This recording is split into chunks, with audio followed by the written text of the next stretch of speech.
We did mention pouring into the younger generation, and you done created a whole daughter out here in these streets.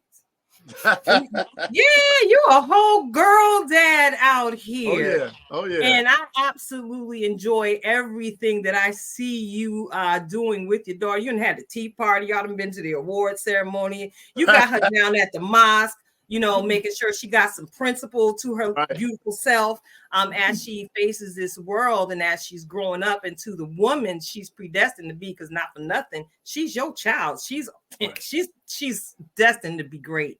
So with that being said, I'm curious to know, what principles are you specifically instilling in her right now at this age in her progression?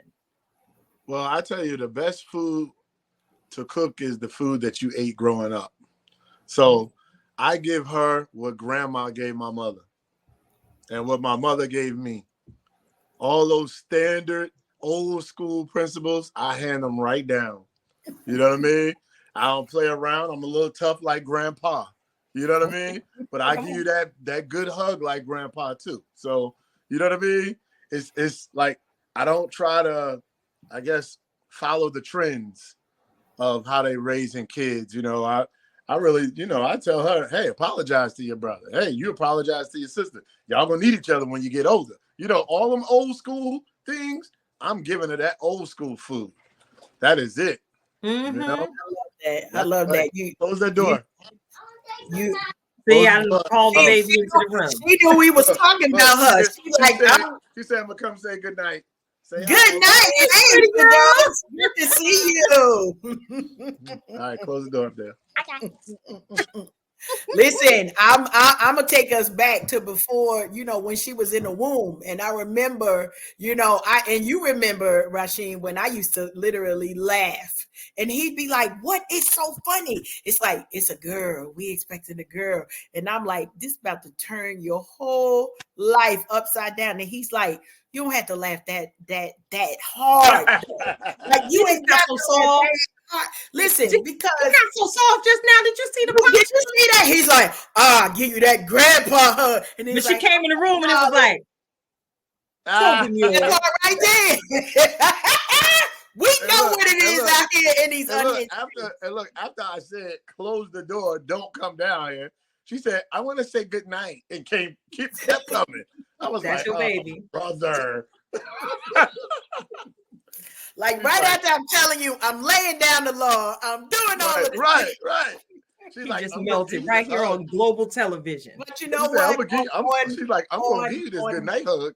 That's it. And I'm going to get my forehead kiss. That's what I'm going to get. And so listen, how important that is, that even while we taking care of business, while we in the middle of something, one, we family, so it ain't never a situation for the kids to come through. But to be able to see that, I promise you, that's why I was laughing so hard. I promise you, 4.5 years ago, almost 5, that's why I was laughing so hard, because it was like, he don't even know. Like, because I know just as naturally as you showed that love to your daughter, like before she got here, you were a full-blown boy dad.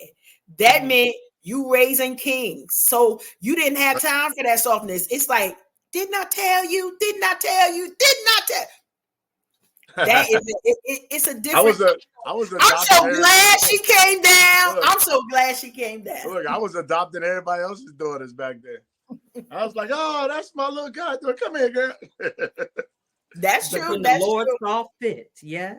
Saw fit to give you a girl. That's why they say you got to watch what you say. Because I remember saying one time, I said, God, I wish I had a daughter, because when these boys get big, they ain't going to care about me. God was like, I got you.